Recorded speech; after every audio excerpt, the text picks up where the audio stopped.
FPL Gameweek 4 transfer targets, guys. In this video we are going to be taking a good look at who has the best fixture run right now until the next international break. That way we can actually make the best decision in terms of which guys to bring in, because they've got good fixture alignment going on, so that you can keep them and not make too many transfers. And then we are going to take a look at a free hit, which very much tells us who is the best players for this week in terms of a holistic look, as well as who are the best transfers to bring in each and every single position from forwards to defense. So without further ado, let's get into it.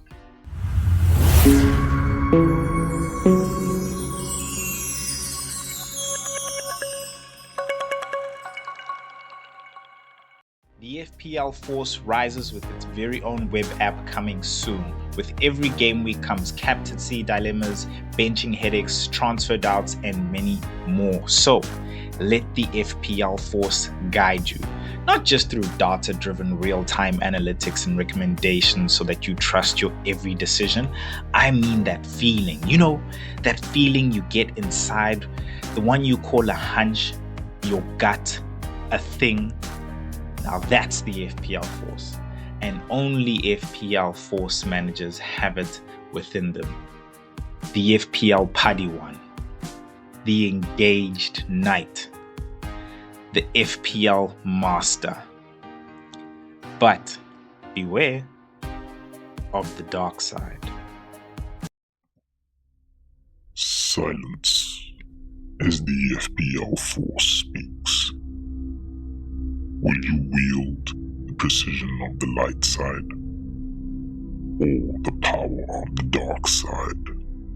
Take the quiz in the description below to discover your FPL Force persona, and begin your journey to FPL Mastery with a 50% discount when the FPL Force web app launches. You could just be the one the prophecy speaks of. May the green arrows be with you.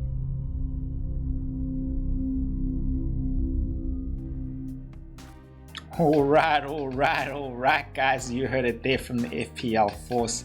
Yeah, that's right. We got a web app coming out soon. I am working on that exclusively for you guys. So please, if you want to join, then take that quiz down below and discover whether or not you are a FPL manager who uses the dark side or the light side of the FPL Force, as well as what your FPL persona is actually. Are you a FPL Padawan, or do you think like the FPL Master? Find out in the quiz below, guys, or you can actually you can scan the QR code below me. That does show up as well. All right, cool. Now let us get into the transfers. Game week 4 transfer targets. Wanted to start off talking about firstly is looking at the fixtures and seeing, okay, cool, who have the best fixture run. We are on the FPL Force app. I will be using the app to show you guys basically what are the great features to look forward to when the app launches. So right now we've just set the ticker to game week 4 to 7. We're using our game range bar there. Villa is at the top right now. Are you still using the overall filter over there? You can filter the best attack or best defense, and we'll get there, or we can look at easy fixtures.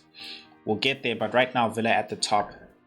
Not really assets that we want to get, but I think just to mention, they have our Elliott coming in as well as Jadon Sancho. I would wait, basically, not guys that I would actually look to get to, but definitely ones to monitor. I think seeing how they respond to those transfers, as well as the first 3 game weeks, is something to pay attention to. I think we all very much have Spurs assets, but just to mention, Kudus I think is very much safe regardless of the transfers that have come in. I think with the guys that have come in, Xavi Simons, Kulumwani, let's see how they get integrated in and where they play and how they affect the rest of the teams. Right, really interested, not necessarily excited about their fixtures. Crystal Palace, definitely excited. They got more green fixtures, of course. Fulham, the Leeds game is what's looking really good. I understand the Brentford as well, Aston Villa and Bournemouth away are actually really looking tough for me. Leeds, I have seen them at the top of other different type of fixture tickers, but not necessarily my cup of tea. Liverpool, definitely, of course, these are assets that we should be considering, as much as we know that Isak is still going to come and affect the changes around in the starting 11 and there, but I think there are players which we can definitely still pick if we want to move to Liverpool assets in terms of a transfer, not necessarily a free hit, but a transfer you're going to have in your team for a while. We'll talk about the players later on, because one of the Liverpool players is my top midfield transfer. Wolves, not anybody that I'm necessarily looking for, but they do have good fixtures, I think, after game week 7. So this run, definitely not someone to look forward. I'm only going to go as far as Nottingham Forest, Bournemouth. Right now, I feel like people say they got good fixtures because they got that home fixture, and they got 2 home fixtures, and then the Leeds, and then of course the Fulham one. So 3 home fixtures, as well as the fact that they're not playing European nights as well, so midweek games basically. So their assets, are going to be well rested, and Semenyo right now is like a top pick that everybody's going for in terms of a Cunha replacement. But I think wait and still hear team news on Cunha. Of course, he didn't go on the international break, so he has been cooled off, because you might find out that, like, look, I'm happy to not have Cunha for Man United and Chelsea, and I'd love to have him back in Brentford and Sunderland. So I think wait if you don't want to waste a transfer and you still want him to come in, because I think if Cunha comes back, and I think if Cunha is like, hey, he's fit, I think that they're gonna bring him straight back into the actual team, and not slowly integrate him back into the team. Man City's fixtures are still a bit tough with Man United at home and Arsenal. They only get better at game week 6, which everybody is looking to free hit in, because they have the Salah team, and they want to get Man City assets just for that week. So totally understand that. Not necessarily going to go all the way down, but I think one thing I do want to show you guys as well is the easy fixture only filter, which starts to filter the green fixtures, and I think just really helps you to see hop on, hop off in terms of where your transfers can actually be. So if you are holding some Villa assets and you do want to hop off, maybe they haven't been performing on in game week 4 and 5, maybe you just want to get rid of them in game week 5, then I think you can hop onto a Crystal Palace, who do have a tough fixture in game week 6, but they still continue to have good fixtures there in game week 7 with Everton. I haven't said anything about Nottingham Forest, because when you look at them, they got 2 good fixtures, and you can see that with easy fixtures, they're going to be playing Arsenal this game week. New coach Ange Postecoglou, we know his playing style. I just feel like everything now just gets upended into the air, because we're not sure how he's gonna play again. I say I'm not sure, because the team is not built for Ange style. But an Ange style, I think he's been very adamant in terms of the way he plays and how he likes to play. I say it's not built, like, he's got the defense, I guess, but not the defense that plays the high line. I don't see Milinkovic running back. Murillo, maybe sure. Williams and Aina, sure. And Aina, last I checked, he wasn't playing for Nigeria. I know this because Nigeria was playing South Africa and he wasn't there, so he is and should be flagged. So for me, in terms of going there, they're not a go, because you need to see how, and there will be new manager bounce, but I'm just not like, I just wouldn't move there. I think if you've got the assets, keep them, because they got the great fixtures, but I wouldn't necessarily move there if you ask me. yeah, if you ask me, basically. But let us, before we move on to the top transfers for the actual week, let's just get a word from the FPL Force there. Silence, as the FPL Force brings wisdom. Now, to learn the ways of the Force, unlock your true potential, and rise to fantasy football mastery, you must subscribe. So, hit the subscribe button below and begin your journey to fantasy football mastery. May the green arrows be with you. Alright, you heard the man. Well, the Force.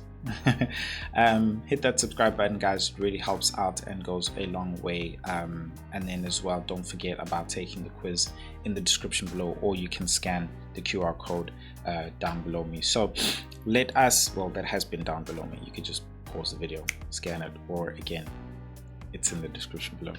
Let us take a look at the top forward transfers for this week. For me, number one, it is going to be Jean-Philippe Mateta. Didn't go on international break, so he is well rested, and the fact that they didn't actually play international, they didn't play a midweek game in terms of European fixtures, so they should be well rested with some of the players I know coming back from international break. But I think that home fixture against Sunderland, they've shown that, you know, they don't necessarily need Eze, they can still cope, and the level of Crystal Palace, as much as Eze not being there and Sarr also now being out, I think Glasner's a good enough manager to be able to still have still come away with a good win there, a convincing win there as well. I think, yes, Sunderland has beefed up, but Mateta for me, number one. I think number two, definitely a mention, is Gyökeres, mainly because of the Nottingham Forest change of manager and the type of manager it is as well. Although I don't think that, if anything, I think they're going to be more defensive this game week. They'll just continue with the way they've been playing, because the players have been out on international. They probably haven't had much time with Ange Postecoglou, so just to be safe and just get the win, or maybe even a point, let's lock things down. I don't think they're going to open themselves up, and I don't think Ange will want to start like that as well. And then number three, just for this game week,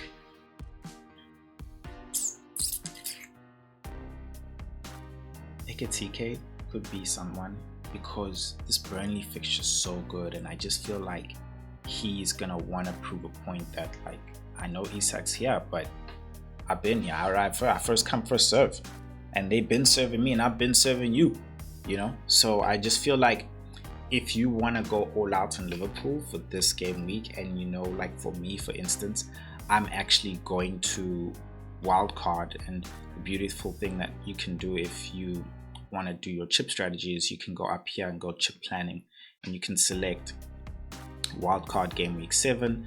But what I plan to do is bench boost. So I'm actually in that predicament right now as to, like, what am I going to do? Do I bring in a Mateta? Do I bring in a Ekitike? And I think just for the long term, I just for security of minutes long term, nah, I bring in Ekitike, man, because I just feel like he's gonna play that. He's gonna play, as you can see, bench boost is highlighted, then wildcard is highlighted, then, so I know in terms of planning how I can actually maneuver things. I know, you know, Liverpool, I don't know why it's not circular. Let me just remove this like this. Liverpool, actually that game is a bit tough. Actually, that game against Everton is a bit tough, to be honest. But who's this guy? Isak hasn't been playing, even in the international break. He like had a few minutes off the bench, even though Sweden, you could tell, needed them. Ekitike is gonna get minutes, like loads of minutes in this game, and I think he's gonna cause damage, you know. And if you're looking at it like this week in terms of Mateta versus Ekitike, who's been in form, and you really want to go all out in that Burnley game, I'd say go Ekitike. Go Ekitike. I think if you're scared and you want to be safe, then go Mateta. I myself am just trying to feel. I'm trying to think like an FPL master and go like, no, Mateta. Also knowing because he's on penalties, and that's why for me I've got Mateta rather than Ekitike. Because I know minutes and I know he's also on penalties. So yeah, that's my thinking there when it comes to the top forward strikers. Now let's get into the top midfield Gameweek 4 top mid transfers. Cody Gakpo for me is the top one. Again, just touching on that, Isak, I feel like he's going to be more affecting on Ekitike's minutes rather than Cody Gakpo. Also knowing the fact that I mentioned this in my previous video, Isak is very injury prone, so I don't think his minutes are necessarily even secured as much as they paid for him, because they want to make sure they manage his load with the European fixtures as well, and the fact that he's not even fit as well. So I feel like he's going to be in and out for Ekitike rather more so than Cody Gakpo, who I think has proven himself in that position there. So already Cody is not necessarily getting all the minutes, but again, he's been showing such good form. 7 points, 10 points, 3 points against Arsenal. Understand now they got a good fixture coming up. I just feel like that game for him is going to be good. I'll go with Gakpo if you're scared of going with the Ekitike. I think Gakpo's much better. Another transfer for midfielders, if you're looking for a replacement for Cunha, definitely is Semenyo. I think it's a no-brainer. Again, like I just said, like if you take away the fact that his fixtures are home fixtures against Brighton and Newcastle, for me, those are still tough fixtures, bro. Those are still tough fixtures for me. If I take away that, and you can see it there as well, it's like yellow and orange. The only fixture that's good for me there is that Leeds one.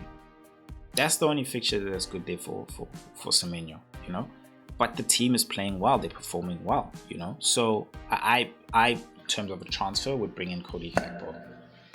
A third transfer,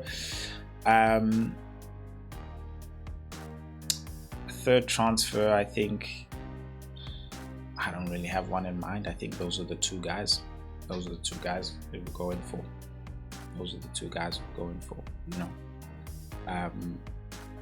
I think Aston Villa is one to just watch because of the fixtures they have. Just watch them this game before, see how they perform. Are they going to score goals? And I think Everton's a good test, especially at Everton's new home, because if they can crack that defense, knowing that Everton is a stubborn team, they can defend well, then I think they can perform very well against the weaker teams, including Fulham, who also is a stubborn defense. They're really good at defending. So yeah, let us get into the Gameweek 4 top defensive transfers. Number one, definitely Daniel Munoz. Now, Daniel Munoz for me, I think becomes a debate between Lacroix and him, because it becomes that debate again as to like, are DEFCON more significant than an attacking defender? Now, the interesting thing is in these 3 game weeks, Lacroix's actually got more points than Daniel Munoz. Lacroix's got 22, of course, because of DEFCON. So at the moment, DEFCON's winning. And I think I'm leaning a lot more towards DEFCON. I think if you're thinking more so as an FPL master, somebody who's safe, somebody who can get you returns, does have some attacking threat because he actually does do well in corners. But Munoz, I think I have him as my top forward transfer, because top defensive transfer for Gameweek 4, because he's basically a winger, bro. He's also like more popular. People like the more attacking, and he's just more exciting to watch. When you're watching the games and stuff like that, you're just like, yeah, go. As an FPL master, I would say, I'm not calling myself an FPL master yet.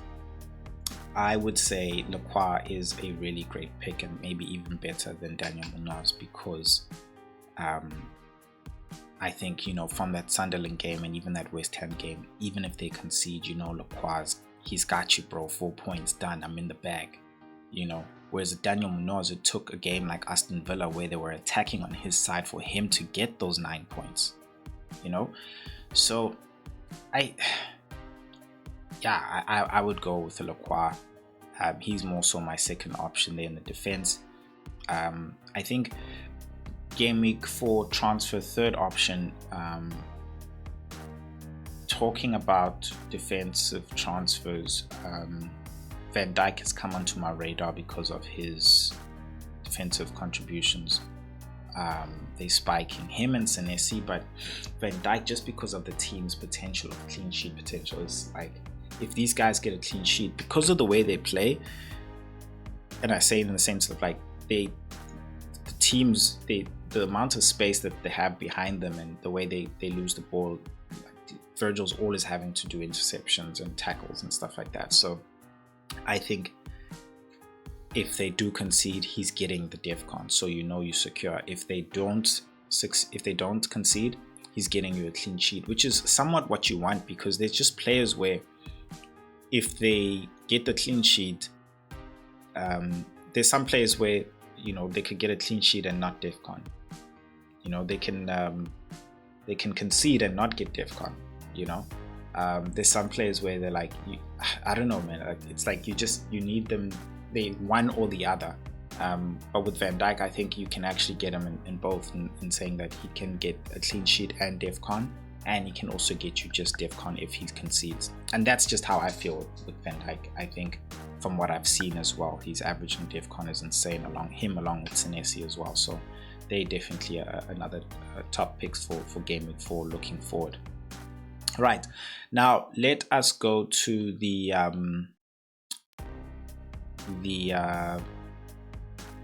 free hit.